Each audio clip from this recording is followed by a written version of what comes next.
Be me, 30 years old as of last Tuesday. Actually 30, not 29 and 11 months, not basically 30, but legitimately 3 decades on this planet. Senior financial analyst at a mid-sized investment firm.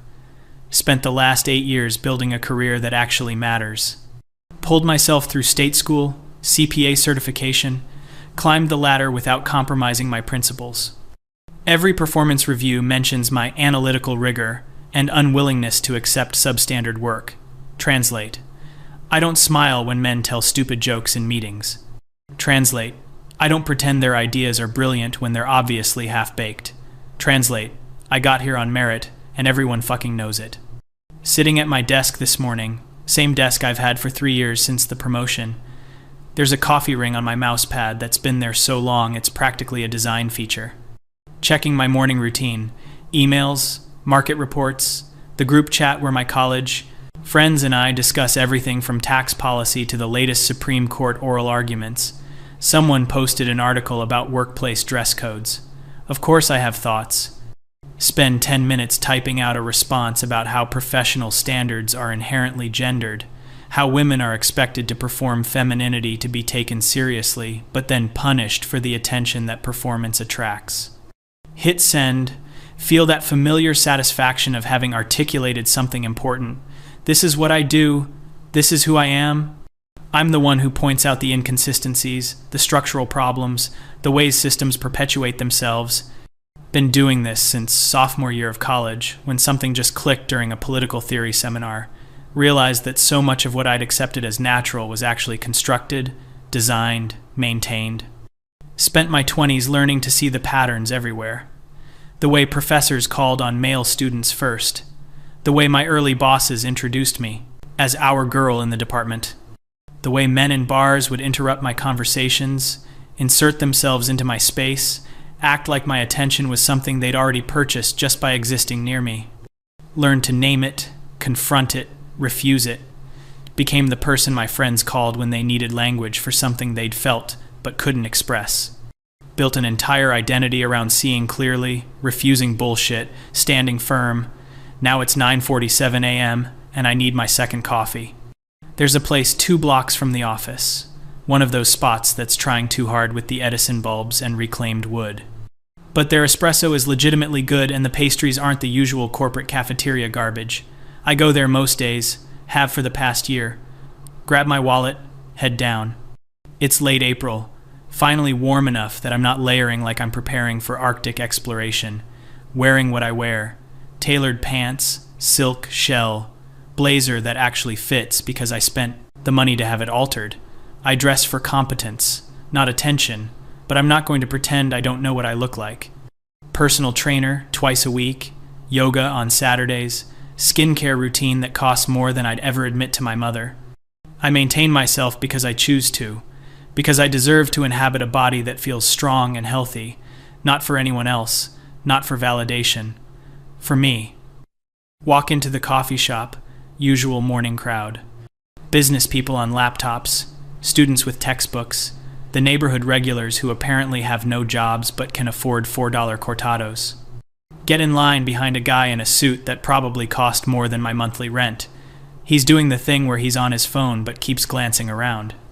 Like he's expecting someone to notice him, to acknowledge his presence. I've seen this behavior 1,000,000 times, this performance of casual availability. Wait for my turn, aware of the space I'm occupying. The woman behind me breathing heavy like the wait is somehow a personal affront. The barista is new, some kid with an unfortunate attempt at a mustache. I order my usual double espresso with steamed oat milk, no sugar. He nods, doesn't smile, doesn't make eye contact, doesn't do that thing where his gaze catches for just a second. Just nods and writes on the cup. Fine, whatever, he's busy. Step aside to wait. Pull out my phone to check if the markets have done anything interesting in the last 20 minutes. That's when I notice. Or rather, that's when I notice that I'm not noticing something I should be noticing. The usual weight of awareness is missing. You know what I mean? If you're a woman, that feeling of being observed, that sixth sense of eyes on you. The thing I've spent years resenting, calling out, writing angry paragraphs about in every group chat and comment section, The male gaze, the objectification, the constant surveillance. It's not here. I look up from my phone, actually look around. The guy in the expensive suit is staring at a woman near the window, mid-20s maybe, wearing running clothes, ponytail, completely oblivious to his attention. She's doing that thing where she's pretending to read something on her phone, but you can tell she knows someone's looking. There's a guy at a laptop who keeps glancing at the barista, a woman, probably younger than me, with the kind of effortless beauty that suggests a complete lack of student loans or workplace anxiety. The heavy-breathing woman behind me is now in front of me, and the new barista is definitely making eye contact with her, definitely smiling. She's older than me, maybe, or maybe not, hard to tell, but she's doing the full performance. Hair clearly professionally done, makeup, the kind of outfit that suggests she thinks about these things. Get my coffee, leave, walk back to the office. The whole way I'm waiting for it. The thing that's happened on this walk probably 500 times in the last decade. Some guy making a comment, some cluster of construction workers with their predictable script, some runner doing a double take, some car slowing down. Nothing. People on their phones, people in their own worlds, people looking through me like I'm a lamppost or a parking meter. Pure urban anonymity. Exactly what I've always said I wanted. Exactly what I've argued is every woman's right to move through public space, unmolested, unobserved, free. Get back to my desk, log into the compliance database, start reviewing Q2 disclosures, can't focus, keep thinking about the coffee shop, about the walk, about the absence of something. Tell myself I'm being ridiculous. Tell myself this is internalized misogyny. This is the poison of a culture that taught me my value resides in male approval. Tell myself I should be grateful. Spend the next 3 hours barely processing the spreadsheets in front of me. Finally, it's lunch. Escape to the building's cafeteria. Sit alone, which is normal. I usually sit alone. I prefer it, actually, the quiet, the ability to read or think without performing social availability, except today I'm watching. There's a table of junior analysts, mixed gender, early 20s, still figuring out how to be professionals. The young women are doing that thing where they're simultaneously competent and decorative. The young men are doing that thing where they're pretending not to notice but absolutely noticing. Remember being that age. Remember my first real job. Remember the senior VP who always stood too close. Remember the client who said I should smile more, that I was too pretty to look so serious. Remember the rage, the crystalline, pure rage of being reduced to a body, to a face, to a fuckability index. Remember writing a 1,500-word screed about it, posting it, getting validation from hundreds of people who saw me, really saw me, understood what I was saying. That was maybe 4 years ago. I was 26. That VP got fired eventually, not because of me, but because he did the same shit to someone with better connections. Felt like a victory for about a day. Now, I'm watching these junior analysts and trying to remember when I last experienced that particular form of disrespect. Trying to remember the last time someone in this building looked at me in a way that made me feel like I needed to document it, report it, name it. Can't remember. At first, that feels like progress, like maybe I've reached a level of seniority where people take me seriously. But then I'm thinking about the new associate they hired last month. 24, fresh out of grad school, technically my supervisee on the Morrison account. She's brilliant, genuinely. Her quantitative modeling is better than mine. But I've watched how the partners interact with her. That particular quality of attention, that extra half-second of eye contact. She doesn't even seem to notice. Or maybe she notices and doesn't care. Or maybe she's already learned to weaponize it the way I never could, never wanted to. Finish my salad, go back upstairs, accomplish essentially nothing all afternoon. Keep opening tabs, reading things, articles about women in leadership, studies about workplace dynamics, think pieces about visibility and power. None of it addresses what I'm feeling. None of it has language for this specific absence. Evening, finally, escape. Tell myself I'm going to the gym, which is true, but also I'm going because it's another public space. Another laboratory to test this theory I don't want to be having. The gym is in a converted warehouse, all concrete floors and floor-to-ceiling windows. I've been a member for 6 years, Outlasted 3 different ownership changes. Know the equipment, know the crowd, know exactly how to time my arrival to avoid the peak rush.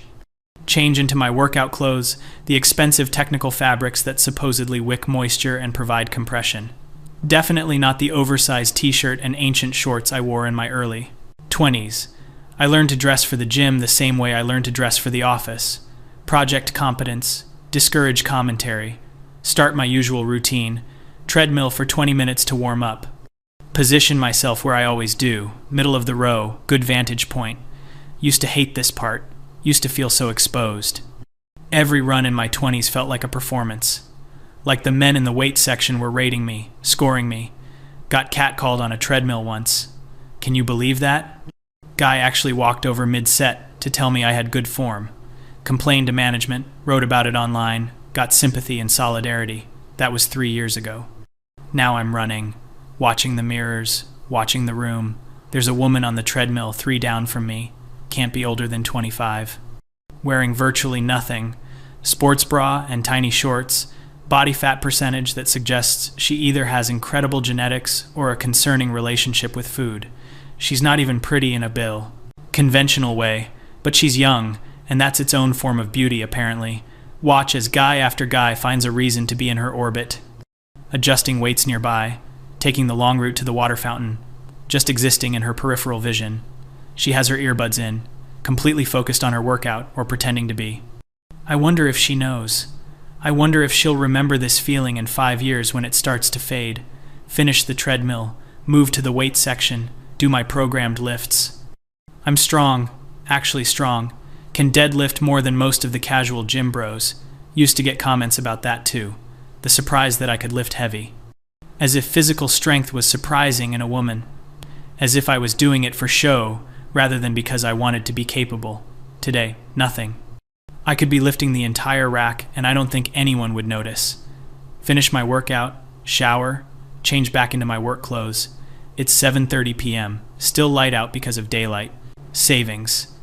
Decide to walk home instead of taking the train. Need to move, need to process. My apartment is 45 blocks north. Not a short walk, but doable. Put in my earbuds, but don't play anything. Want to stay alert. Start walking, up through the business district, through the edge of the theater area, into the neighborhoods that transition from commercial to residential. Past bars with outdoor seating, clusters of people in their 20s, that particular energy of youth and possibility. Past restaurants with couples on first dates, doing that dance of mutual evaluation. Past groups of men outside bodegas, doing whatever men do when they congregate on street corners. Nothing. No comments, no stares, no following, no hey baby or smile, or any of the shit I've trained myself to ignore, deflect, confront. Just nothing. I'm a ghost, a non-entity, invisible. This is what I wanted, I remind myself. This is literally what I've advocated for, what I've argued every woman deserves. The right to exist in public without being reduced to her body. The freedom from the male gaze. Liberation from objectification. So why does it feel like something has been taken from me? Why does it feel like a loss instead of a victory? Get home, my apartment, 1 bedroom in a pre-war building, rent-stabilized miracle I got through a friend of a friend 7 years ago. It's small, but it's mine. Decorated exactly how I want. Books everywhere, art I actually care about, furniture that prioritizes comfort over impression. Pour a glass of wine. Expensive stuff. I buy good wine now because I can. Sit on my couch, open my laptop, instinctively go to social media, scroll through my feed, see the usual discourse. Someone's posted about street harassment, about being followed home, about feeling unsafe. I start to type a supportive comment, something about solidarity, about structural misogyny. Delete it. What am I supposed to say? Yes, that's terrible, but also I'm devastated that it's not happening to me anymore. Yes, we should dismantle the male gaze, but also, I've apparently built my entire sense of self around being its object. Close the laptop, drink the wine too fast, pour another glass. Try to remember when this changed. It can't have been sudden, can't have been overnight, but it feels sudden. It feels like I went to sleep as one person and woke up as another. Except the only thing that changed was the calendar. 29 to 30. Arbitrary designation, cultural construct shouldn't matter, but it fucking matters. Get up, go to the bathroom, turn on all the lights, look at myself in the mirror, really look, the way I usually avoid looking. I look fine. I look good, actually, by any objective standard. Clear skin, good bone structure, no major signs of aging beyond some lines around my eyes that appear when I smile. I'm in better shape than I was at 25. Better hair, better style, better everything. So what changed? The only thing that changed is the number, 30, the threshold, the marker. Remember being 23, getting hit on by a guy who was probably 35. Remember thinking he was ancient, predatory, pathetic. Remember the disgust I felt at his attention, the way it seemed like a violation. Wrote about that too, about age gaps and power dynamics, and men who target younger women because women their own age won't tolerate their shit. Got a lot of engagement on that post. Now I'm thinking about that guy, whoever he was, wondering if he experienced this same transition, wondering if he woke up one day and realized he'd crossed some invisible line.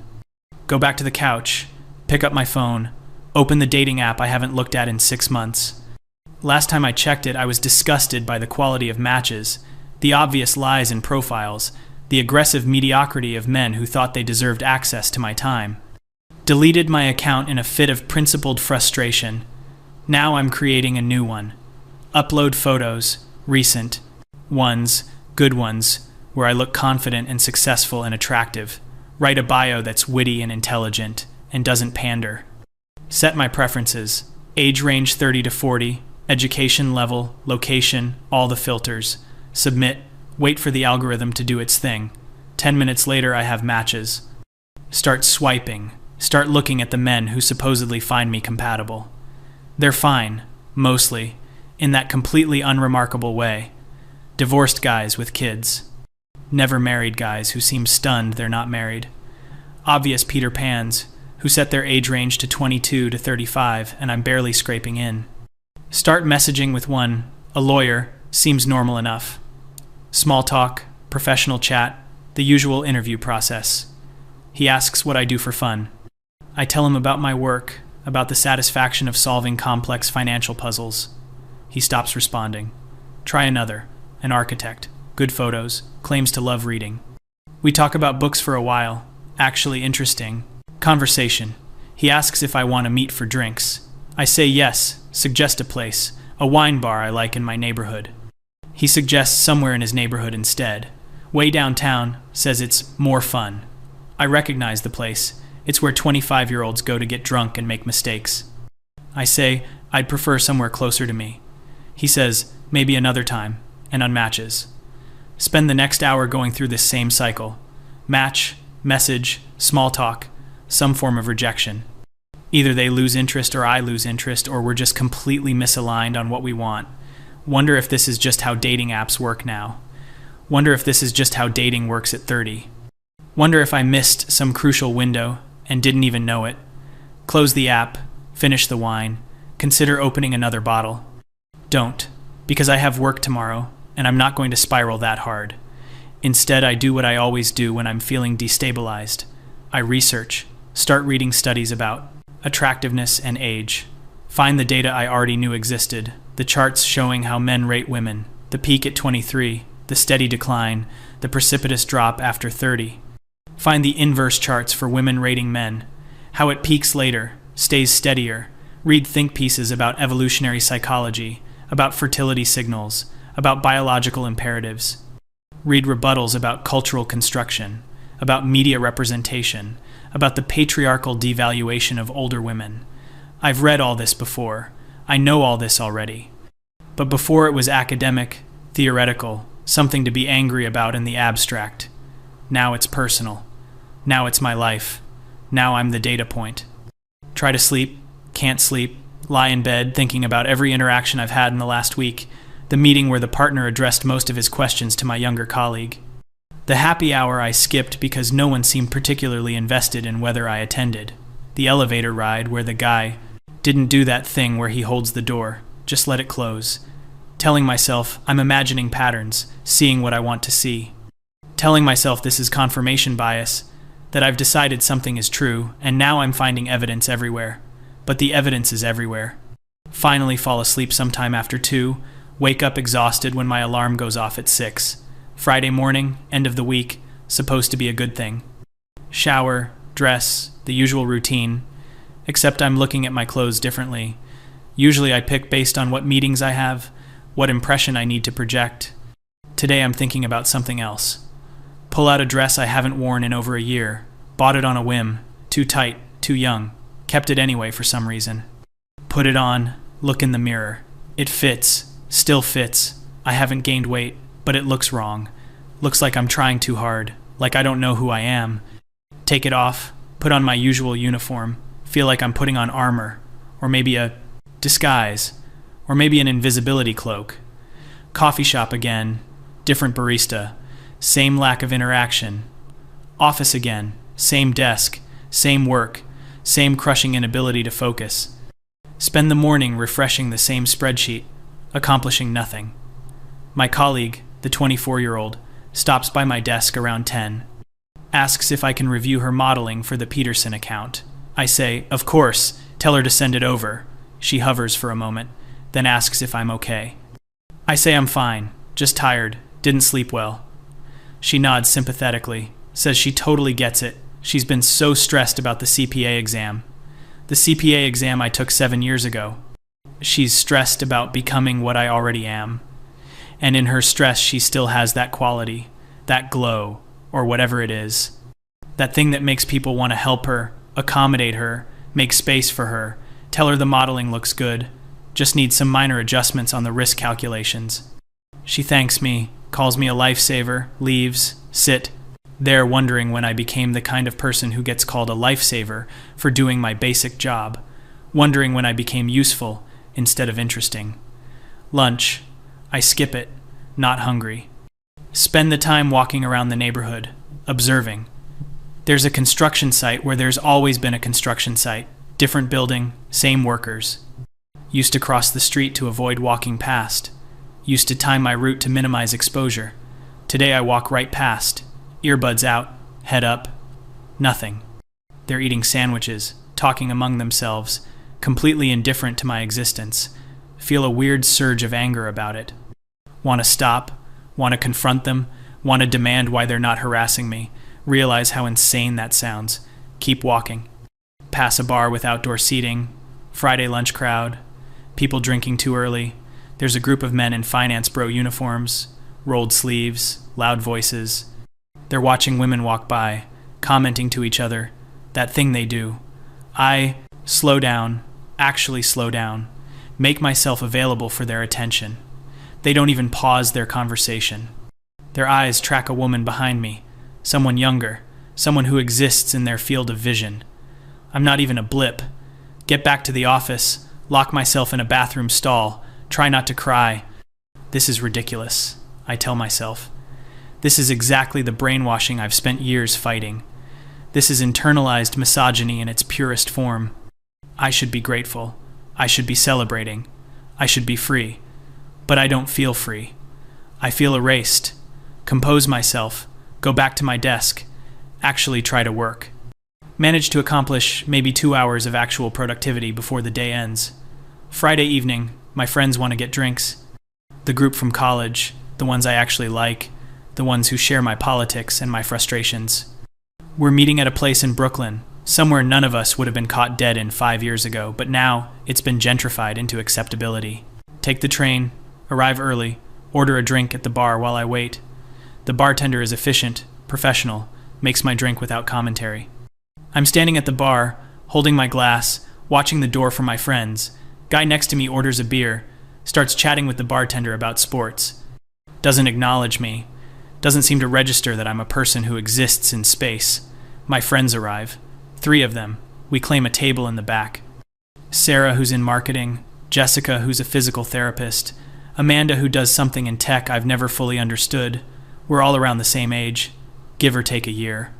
We do this every few weeks. Decompress, complain, solve the world's problems over overpriced cocktails. Tonight they're talking about work drama, dating disasters, the usual. I'm trying to participate, trying to be present, but I keep getting distracted. There's a table of younger women next to us. mid-20s, celebrating something. They're loud, energetic, taking photos, existing in that unself-conscious way.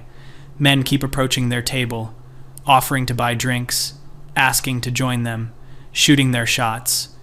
The women are gracious, dismissive, enjoying the attention while pretending not to. We used to be those women.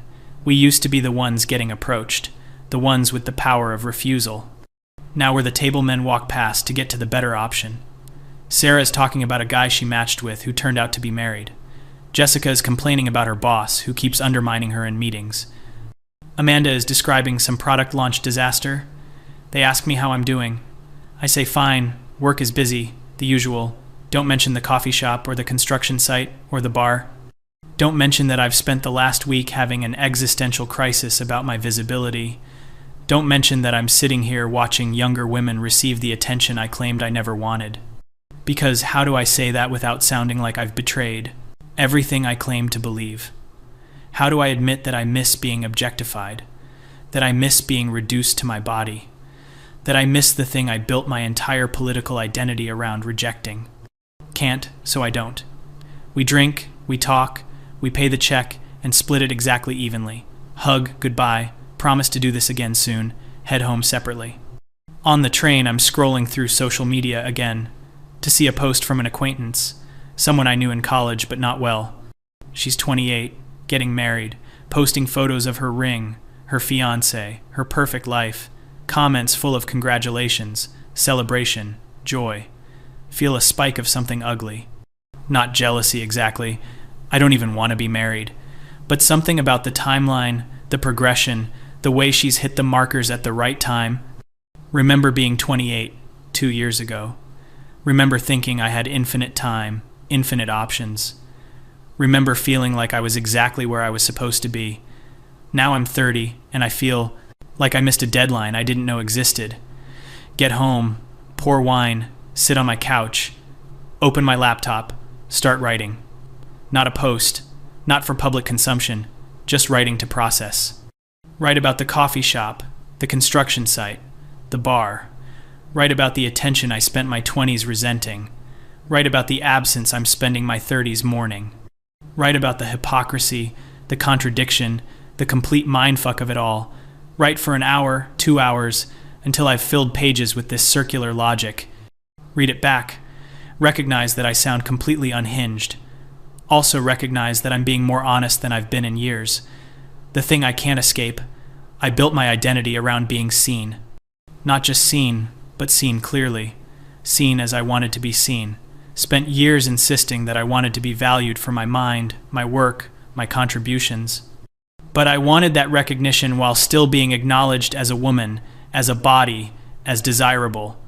Wanted to be taken seriously, and wanted to be wanted. Wanted to reject male attention while knowing it was available to reject. Wanted the power of refusal without the pain of being refused. And now the choice has been taken away. Now I'm not refusing attention. I'm being refused. Not being objectified. I'm being overlooked. Not being seen incorrectly. I'm not being seen at all. And it turns out that feels worse. It turns out I don't know who I am without that reflection. Even if the reflection was distorted, even if I hated what I saw in it, at least I saw something. At least I existed in someone's field of vision. Close the laptop, finish the wine, go to bed. Lie there thinking about Monday, about going back to the office, about continuing this performance of professional competence, wondering how long I can maintain it, wondering if anyone would notice if I stopped. Saturday morning, wake up with a headache, not quite a hangover but close. No plans, nowhere to be, the weekend stretching out empty. Usually, I love this, the unstructured time, the freedom. Today it feels oppressive. Force myself to go to yoga, the Saturday morning class I've been attending for 3 years. Same studio, same instructor, same general population of people. Set up my mat in the back corner where I always do. Class fills up, I'm watching people arrive. There's a new woman, late 20s probably, setting up in the front row. The instructor makes a point of welcoming her, learning her name, making sure she knows the studio culture. Doesn't acknowledge me, Doesn't seem to remember that I've been coming here for years. We start the flow, and I'm trying to focus on my breath, on the movements. But I'm watching this new woman in the mirror. She's flexible, but not too flexible. Present, but not showy. Doing that thing where she seems completely unaware of how she looks. The instructor keeps using her as the example, keeps adjusting her form with gentle touches. Halfway through class, I realize I'm not doing yoga anymore. I'm just observing, just watching this woman receive the attention and instruction I used to receive, wondering when I became part of the background. Leave class early. Don't stay for Savasana. Just roll up my mat and go. The instructor doesn't notice. Spend the rest of the day doing nothing productive. Online shopping for clothes I don't need, reading articles I don't retain, moving around my apartment like a ghost. Sunday is worse. Wake up with this heavy feeling, this dread that has no specific object. This is what depression feels like, I think. Not sadness exactly, just absence. Absence of energy, of purpose, of forward momentum. Lie in bed until noon. Finally force myself up. Shower, dress, decide I need to get out, need to be around people. Go to a museum, one of the big ones, the kind that's always crowded. Pay my admission, wander through the galleries. It's packed with tourists, families, couples, clusters of art students sketching. I'm alone, which is normal for me, I prefer. Experiencing art alone. Except today, I'm noticing all the couples, noticing how they move through space together, how they create their own bubble. There's a couple in front of a Rothko, early 30s maybe, having an intense discussion about color theory. The woman is pretty, in an unconventional way, wearing vintage clothes, very deliberate aesthetic. The man is looking at her more than the painting. I remember that, being looked at like that. Remember the handful of relationships I've had, the brief, intense ones that burned out. Remember choosing to end them because they weren't quite right, because I wasn't going to settle. Remember feeling like I had unlimited chances, unlimited opportunities to get it right. Now I'm standing in front of a Rothko alone, wondering if I should have settled, wondering if the perfect was always the enemy of the good. Move through more galleries, impressionists, modernists, contemporary. In the contemporary wing, there's a video installation about female identity and the male gaze. Of course there is. It's a multi-screen piece, women of different ages being filmed going about their daily routines. The artist's statement talks about visibility, objectification, the burden of being watched. I stand there for 20 minutes watching these women who are being watched. The piece is supposed to be critical, supposed to make you uncomfortable with the act of looking. But all I can think is, at least they're being watched. At least someone thought they were worth filming. At least they exist in someone's frame. Leave the museum, walk home through the park. It's a beautiful day, unseasonably warm. Everyone is outside. Families with kids, teenagers on skateboards, couples on blankets, joggers, cyclists, the whole ecosystem of urban life. I used to love people watching, used to find it energizing. Now I'm watching people not watch me. Now I'm hyper-aware of every gaze that slides past, every set of eyes that finds nothing worth pausing for. Get home, order takeout, eat it without tasting it, open my laptop again, look at what I wrote Friday night. It's raw, honest, probably the most truthful thing I've written in years, also completely unpublishable. Can you imagine? Can you imagine posting this, putting it out into the world? The responses I'd get from other women like me. Internalized misogyny, patriarchal brainwashing, you need therapy. The responses from men. Validation of every sexist belief about aging women, about female expiration dates, about our value being tied to fertility. The responses from younger women. Smug satisfaction that they're not there yet, false sympathy, secret relief. No one wants to hear this. No one wants to acknowledge that we can be feminists and still be human. That we can believe in equality and still grieve what we've lost.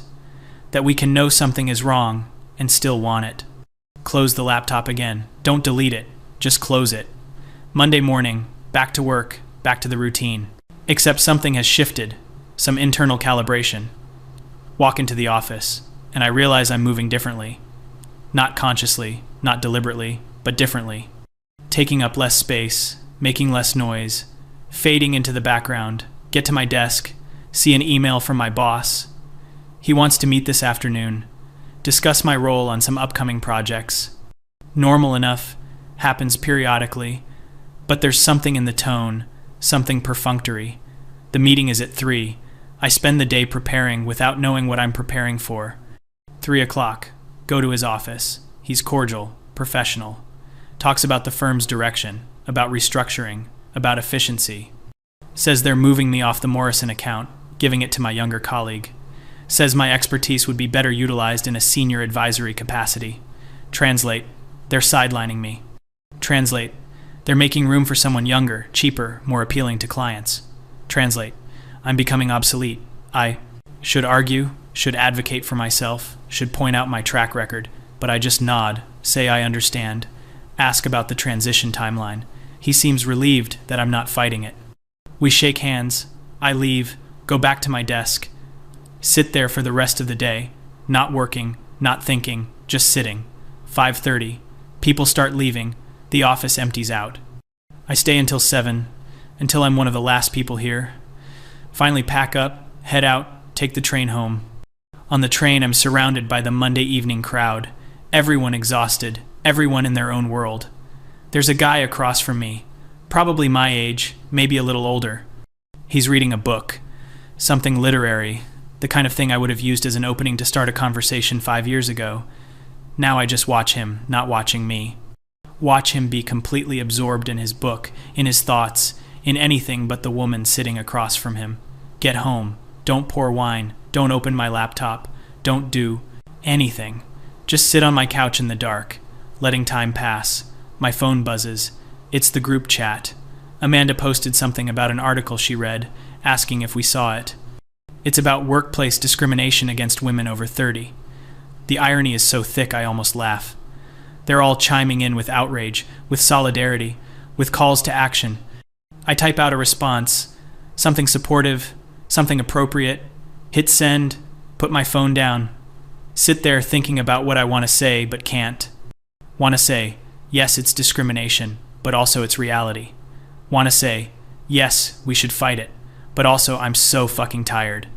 I want to say, yes, I know my value isn't determined by male attention, but then why does this hurt so much?